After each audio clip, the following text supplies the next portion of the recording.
किसी के ऊपर जो कानून नाफिज होता है या उसका जुर्म साबित होता है, वो उसके लिए अल्लाह और रसूल ने तरीके में बताए हैं। सबसे पहला तरीका होता है गवाही देना, और जना के लिए 4 गवाह का होना जो बिल्कुल आखिरी हद तक उस जुर्म को देखने की गवाही दें, और उनके लिए शरायत है कि वो अपने मुआशरे के अंदर बहुत बाकिरदार मुत्तकी परहेज़गार। एक बात। दूसरी बात है कि इकरार करना, शहादत वाला नफ्स, कि खुद इंसान आके इकरार करे कि मैंने ये बुराई कर ली, और साहबी ने किया। तो ये जो सूरत हाल है ना, इसके अलावा जो तीसरा फर्द है ना, जैसे अभी इस मामले में हुआ कि कोई लड़की ने आके कहा कि इसने मेरे साथ ये जुर्म किया, उसके लिए ये गवाही उसकी नहीं होगी। वो अपने बारे में कह सकती है आकर कि मैंने ये जुर्म किया। और उसको दोनों वाक़यात में आप देख लें, हज़रत माइज़ इब्न मालिक का जो वाक़या है उसके अंदर भी उस गामदिया नबी पाक ने उससे नहीं पूछा कि वो कौन है, दूसरा ये नहीं पूछा, दूसरे फरीक की बात। अगर ये इस्लामी रियासत होती और कानून इस्लामी होता तो जो खातून कह रही है कि मेरे साथ ज़बरदस्ती हुई है या नहीं हुई है, वो ज़ना का इकरार कर रही है, वो अपना कर रही है, वो अपना उसको सज़ा मिलनी चाहिए। अगर वो बिरज़ा का ये साबित हो जाता कि अपनी रज़ामंदी से इसने किया है तो इसके ऊपर सजा हो जाएगी, और इसने इकरार कर लिया है, इसने इकरार कर लिया। और जो दूसरा है उसके लिए अगर शहादत मौजूद नहीं है 4, या उसका अपना इकरार मौजूद नहीं है, तब अगर करायन सिर्फ मौजूद है, जैसे डीएनए टेस्ट है या कोई और चीज़ इस तरह की करायन मौजूद है, तो करायन की बुनियाद इधर उल हदूद बिशुबहात, हद नहीं लगेगी, लेकिन वहाँ का जो जज है, काजी है, फैसल है, सालिस है, वो अपनी स्वाबदीद के मुताबिक कोई उसको ताज़ीर दे सकता है, सजा दे सकता है, लेकिन हद नहीं लगा सकता, यानी कि रजम नहीं कर सकता। हद के लिए जना के लिए 4 गवाह चाहिए, ठीक हो गई, या इकरार चाहिए। ठीक है, अल्लामा हुसैन अकबर साहब साथ हैं। डॉक्टर साहब अस्सलाम वालेकुम। वालेकुम अस्सलाम व रहमतुल्लाहि व बरकातुहू। डॉक्टर साहब, ये जो 4 गवाह हैं जना के अंदर सजा देने में, ये 4 गवाह लाने तो नामुमकिन है कि कोई लेकर आ सके, तो फिर सजा तो सिर्फ अकरार पे ही हो सकती है ना कि जना मेरे से हुआ है।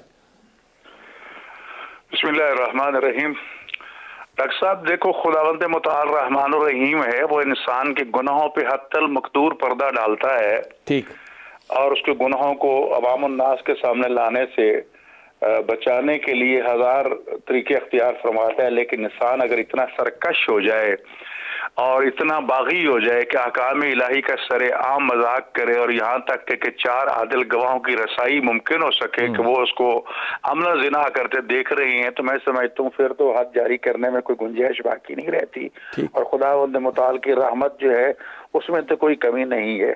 इसलिए वाहिद शेद ये गुनाह है कि जिसके लिए 4 गवाहों की गवाही को शर्त करार दिया गया है, और वो भी बैक वक्त। ये नहीं है कि एक आ रहा है, दूसरा आ रहा है, तीसरा आ रहा है, 3 ने गवाही दी है, चौथे का इंतजार कर रहे हैं। नहीं जनाब, एट अ टाइम सारे गवाही दें, मकान और जमान एक हो, और गवाही के शहूद के जो डॉक्टर साहब तारीख इस्लाम में या तारीख इंसानियत में आपने कभी 4 गवाहों की गवाही पे जना की सजा कहीं पढ़ी है? जी बिल्कुल सजा है, उसमें पढ़ी क्या है तो सजा हुई हो कुरान करीम में 4 शहूद के हवाले से। हाँ। फौकहा ने तो यकीनन इसमें कहा है कि ये 4 आदिल गवाह जो हैं वो गवाही दें, और गवाही के तमाम तर शरई तकाज़े पूरे हों, और वो भी उन शराइत पर पूरे उतरते हों, क्योंकि फासिक फाजिर की गवाही भी काबिल कबूल नहीं है, आदिल गवाह होना भी शर्त है। तो अगर वो शराइत पूरी हो जाती हैं तो फिर तो हद जारी होगी जरूर। लेकिन हमने जो एक ही रवायत पढ़ी है जिसमें कि जना पे रजम हुआ, वो उस औरत को हुआ, और उसने कई दफा इंतजार किया, और रसूल पाक सल्लल्लाहु अलैहि वसल्लम ने उसको भी ढील दी। होना चाहिए एक मजलिस का इकरार भी, या 4 मरतबा का काफी नहीं है। अच्छा, अगर 4 गवाह ना हो तो एक ही शख्स 4 दफा कसम खा सकता है? नहीं नहीं, कसम और शहादत में फर्क है बहुत। अच्छा, ठीक होगी बात। अब इसमें एक चीज है जी, अगर खामद सूरा नूर में अगर खामद अपनी बीवी के ऊपर आकर करना चाहता हूं उसको ज़ना का इल्जाम लगाए और वो 4 गवाह भी ना ला सके, तो जो भी आपने बादशाह फरमाई, तो वो 4 कस्में उठाएगा। ये सिर्फ शौहर के लिए, शौहर अपनी बीवी के खिलाफ 4 कस्में अदालत में उठाएगा, 5वीं बार कहेगा कि अल्लाह की उस पर लानत हो अगर उसने ये काम किया, और उसके अगर बीवी खामोश हो जाती है उसकी कस्मों के सामने, तो उसके ऊपर हद नाफिज होगी उस औरत के ऊपर, उसका जुर्म साबित समझा जाएगा। अच्छा, और अगर औरत उस मौके पर वो मुकाबले में 4 कस्में वो उठा ले तो, और 5वीं बार ये कहे कि अल्लाह का उस पर गजब होगा, ये झूठ कह रहा है, मैं सच्ची हूं, मैंने ऐसा काम नहीं किया, तो वो हद साकित हो जाएगी। यहाँ पे अल्लाह ने मर्द औरत दोनों की गवाही को बराबर किया हुआ है। जरा अंदाजा लगाइए, हुकूक खवातीन की बात जो करते हैं ना, उनको मैं ये बताना चाहता हूँ कि इस्लाम में यहाँ अल्लाह ने औरत की गवाही है वो मर्द के बराबर कर दी। मर्द की गवाही पर हद नाफिज हो रही है और औरत की कस्मों के ऊपर वो हद साकित हो रही। दोनों की तासीर और दोनों का वजन एक बराबर हो गया।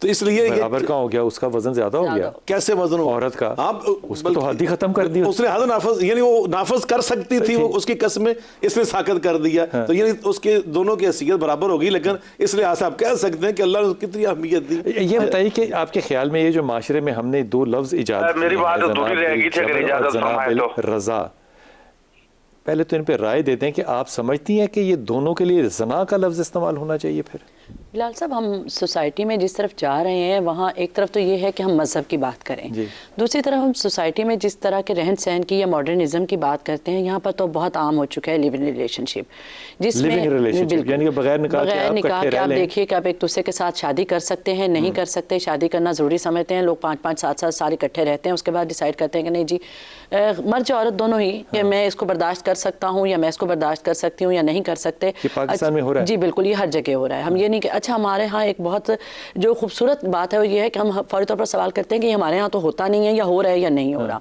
हमारे यहाँ सब हो रहा है, सिर्फ ये है कि हम उसको कितना कबूल करते हैं, कितना बयान करते हैं या कितना बयान करना चाहते हैं या कबूल करना चाहते हैं।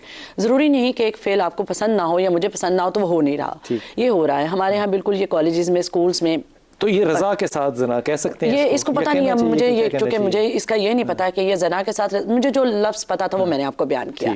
मैं इसके किसी मजहबी उसमें डिस्क्रिप्शन में नहीं जाना चाहती, मुझे जो लफ्ज़ पता है जो हो रहा है मैंने आपसे वो बयान किया। लेकिन चले इस लफ्ज़ को अंग्रेजी में अगर शाजी कन्वर्ट कर लें, रेप। जी बिल्कुल नहीं, ये रेप नहीं, रेप इज डिफरेंट चीज, ये सेंसिटिविटी है, बिल्कुल थोड़ी सी सेंसिटिविटी हमें देखना पड़ेगा। आपको जब मैं को बात करूंगी ना तो आपको मुझे लगता है कि जैसे आपकी आंखों में आ रहा है कि ये कोई एनजीओ वाली आंटी वाली बात हो रही है, बट ऐसे ही है, मतलब ये ऐसे ही है। उसकी वजह ये है कि जब हम रेप की बात करते हैं तो वो रेप है, रेप से मुराद है जबरदस्ती, जिसमें एक औरत की रजा शामिल नहीं है और एक मर्द की भी रजा शामिल, और अगर शामिल हो तो वो लिविंग रिलेशनशिप है, फिर वो लिविंग रिलेशन, दोनों दो म्यूचुअल अंडरस्टैंडिंग के साथ दो बालिग अफराद ये फैसला करते हैं कि हम एक दूसरे के साथ रहते हैं, लेकिन निकाह नहीं करते। और देखें निकाह क्योंकि एक बड़ी शादी हमारे यहाँ एक बड़ा सोशल एग्रीमेंट है और उसकी बड़ी जिम्मेदारी है दो खानदानों के, हम समझते हैं क्योंकि हम रवायात तो खानदानों को ना बीच में अभी डालें, अभी हम पहले खुद देखते हैं कि हम रह सकते हैं या नहीं रह सकते। अगर हमें समझ आ गई कि हमने रहना है तो फिर हम खानदानों को शामिल कर लेंगे और हम शादी कर लेंगे या नहीं करेंगे। ये तो हेल्पिंग हैंड हो गया ना, ये देखिए हम अभी बात कर रहे हैं कि हो क्या रहा है, कानून क्या कहता है, दूसरी बात मजहब क्या कहता है, तीसरी बात इखलाकियत क्या कहती है, ये चौथी बात, ये होना चाहिए नहीं। इसका रिजल्ट क्या निकलता है? इसका रिजल्ट क्या निकलता है वो बहुत बात। अच्छा इसके रिजल्ट, लेकिन जब बीज बोएंगे शाजी तो फिर पौधा तो उगेगा ना, फिर फल तो खाना पड़ेगा। अब ये है कि एक दफा तो हम ये बात करें कि ये हो रहा है कि नहीं हो रहा है, ये हो रहा है जो हो रहा है। दूसरी बात रेप बड़ा सेंसिटिव पॉइंट है, बड़ा सेंसिटिव इशू है। जब एक खातून, हो सकता है कि हम इस केस की ही बात करें कि खातून के आपके साथ किसी के साथ एक मर्द और खातून की अंडरस्टैंडिंग है, उस अंडरस्टैंडिंग का फौरी तौर पर मतलब नहीं है कि वो कोई जिनसी या जिस्मानी ताल्लुकात ही चाहते हैं। अच्छा जहाँ से शुरू हुआ हो सकता है वो बड़ी खुशी के साथ किसी, हम देखते हैं कि एक मर्द के साथ मिलने गई, हम देखते हैं आजकल बड़ा एक आम कल्चर है, हम रेस्टोरेंट्स में होटल्स में डेट्स का रुझान है, लोग मिलते हैं बातचीत करते हैं। अच्छा हमारे यहाँ बहुत बारीकी के साथ इस पर मैं जो बात कर रही हूँ पूरी जिम्मेदारी के साथ, उसमें कोई मजहबी पॉइंट ऑफ व्यू नहीं है, मैं हमारी जो इस वक्त हमारी सोसाइटी में हो रहा है उसकी बात कर रही हूँ, जो हम कर रहे हैं, जो हम देख रहे हैं वो उसकी बात कर रही हूँ। लोग मिलते हैं और उसके बाद फैसला करते हैं कि वो आगे बढ़ सकते हैं, नहीं बढ़ सकते। 2 मुलाकातें होती हैं, 4 होती हैं, 6 होती हैं। अच्छा कई बार 50 मुलाकातों के बाद फैसला होता है कि नहीं जी हम नहीं चल सकते। कई बार नहीं होता तो उसके नताइज भी खतरनाक सामने आ जाते हैं, लोग साथ रहते हैं तो उसके नताइज भी सामने खतरनाक आ सकते हैं। लेकिन रेप का मतलब ये नहीं होता, ये जो इस केस में भी अगर हम एक तो ये मुद्दा बात करें कि दोनों की अंडरस्टैंडिंग थी, ये हो गया, और उसके बाद खातून को डर था, सोशल नॉर्म्स का डर था, माँ बाप का डर था, तो उसने ये कदम उठाया।